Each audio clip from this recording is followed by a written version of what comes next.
तो सोचिए, क्या होता है जब एक नया जोशीला आइडिया एक पुरानी जमी जमाई परंपरा से जा टकराता है। आज हम एक ऐसे ही एंटरप्रेन्योर की कहानी को समझने वाले हैं जिसने अपने सपनों और बाजार की सच्चाई के बीच एक रास्ता खोज निकाला। ये सिर्फ एक वार्निंग नहीं है, ये तो एक्सपीरियंस और नई एनर्जी के बीच की लड़ाई का ऐलान है। तो चलिए देखते हैं कि इस टक्कर में आखिर जीत किसकी होती है। तो हम इस पूरी कहानी को इन 6 हिस्सों में देखेंगे। शुरुआत होगी एक बड़े सपने से, जो फिर एक कड़वी सच्चाई से टकराएगा। इसके बाद एक मिस्टीरियस मेंटोर की एंट्री होगी, जिससे स्वाद और सादगी की जीत होगी। फिर आएगी सच्चाई के लिए फाइनल लड़ाई, और आखिर में हम देखेंगे कि ईमानदारी का फल कैसा होता है। तो कहानी का हीरो है किशोर, एक यंग लड़का जिसके पास होटल मैनेजमेंट की डिग्री है और एक सपना है। सपना क्या? अपने गांव के खाने पीने के तरीके में एक रेवोल्यूशन लाने का। उसने अपनी सारी सेविंग्स और एक्सपीरियंस लगा दिया एक ढाबा खोलने में, और उसका फंडा बिल्कुल क्लियर था, हेल्थ इज वेल्थ। मतलब वो अपने कस्टमर्स को कुछ बिल्कुल नया, कुछ बेहतर देना चाहता था। लेकिन यहीं पर एक बहुत बड़ी गड़बड़ थी। एक तरफ था किशोर, जो हेल्थ, सफाई और कम मसाले वाला खाना देना चाहता था, और दूसरी तरफ थे गांव वाले, दिन भर मेहनत करने वाले किसान और मजदूर, जिन्हें चाहिए था घी, तड़का और एकदम पेट भरने वाला खाना। मतलब दोनों में जमीन आसमान का फर्क था। तो आप देखते हैं कि सपनों और हकीकत का ये जो मिसमैच था, वो किशोर के लिए कैसे एक बड़े क्राइसिस में बदल गया। तो पहले ही दिन कस्टमर्स का रिएक्शन बहुत ही सीधा और तीखा था। खाना चखते ही बोले, अरे ये कैसी दाल है, निरा पानी है, ना नमक ना मिर्च, ये तो मरीजों का खाना है। नतीजा, पहले ही दिन ढाबा बिल्कुल खाली। और मामला सिर्फ यहीं तक नहीं था। किशोर का एक सीधा कॉम्पिटिटर भी था, अंबर, गांव का पुराना जमा जमाया ढाबा मालिक। और उसने किशोर के इस नए ढाबे को एक ऐसे खतरे की तरह देखा जिसे किसी भी कीमत पर खत्म करना ही था। अब यहाँ एक बहुत इंटरेस्टिंग बात है। बिजनेस भले ही फ्लॉप हो रहा था, लेकिन किशोर ने अपनी इंसानियत नहीं छोड़ी। जब गरीब और भूखे लोग आते तो वो उन्हें जमीन पर नहीं बल्कि टेबल पर बिठाकर इज्जत से खाना खिलाता। और ये छोटी सी बात कहानी में आगे चलकर बहुत बड़ी साबित होती है। तो अपनी साफ सुथरी लेकिन एकदम सुनसान किचन में हारा हुआ और अकेला किशोर एक बहुत ही अनएक्सपेक्टेड मेंटोर से मिलने वाला था। ये सवाल शायद हर नए बिजनेस करने वाले के मन में आता है। किशोर के लिए इसका जवाब एक बहुत ही अजीब तरीके से आया। उसे मिला राजू का भूत, जो कभी खुद उसी गांव में एक ढाबा मालिक हुआ करता था। राजू ने उसे सक्सेस का जो फॉर्मूला दिया, वो इस पूरी कहानी का सबसे बड़ा लेसन है। 3 सिंपल स्टेप्स। पहला, देखो कि लोग चाहते क्या हैं। दूसरा, उन्हें वही दो जो वो चाहते हैं, लेकिन उसे एकदम लजीज बनाओ।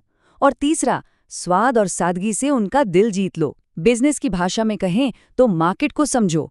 मतलब आप क्या बेचना चाहते हैं, उससे ज्यादा जरूरी है कि कस्टमर क्या खरीदना चाहता है। असली सीक्रेट तो यही है। तो इस नई सलाह के साथ किशोर ने अपने प्रिंसिपल्स को छोड़ा नहीं, बल्कि उन्हें मार्केट की ज़रूरत के हिसाब से अडेप्ट किया। बिजनेस की दुनिया में इसे ही स्ट्रेटेजिक पिवट कहते हैं, यानी एक बड़ा रणनीतिक बदलाव। तो अब उसकी नई स्ट्रैटेजी क्या थी? क्वालिटी और डिमांड को मिलाना। अब वो बनाने लगा दाल तड़का और पालक पनीर जैसा पारंपरिक खाना, लेकिन अपनी साफ किचन में और बिल्कुल शुद्ध हाई क्वालिटी सामान के साथ। यहीं पर उसे अपनी यूएसपी यानी यूनिक सेलिंग प्रोपोजिशन मिल गई। खाना वही जो गांव वाले चाहते थे, पर ऐसी सफाई और क्वालिटी के साथ जो कहीं और मिल ही नहीं सकती थी। और इसका नतीजा एकदम इंस्टेंट था।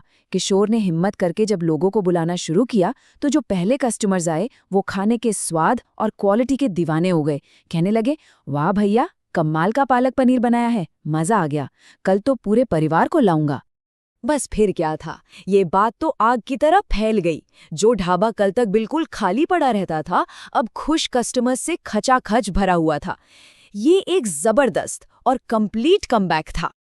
लेकिन कहते हैं ना, हर सक्सेस अपने साथ नए चैलेंजेस लेकर आती है।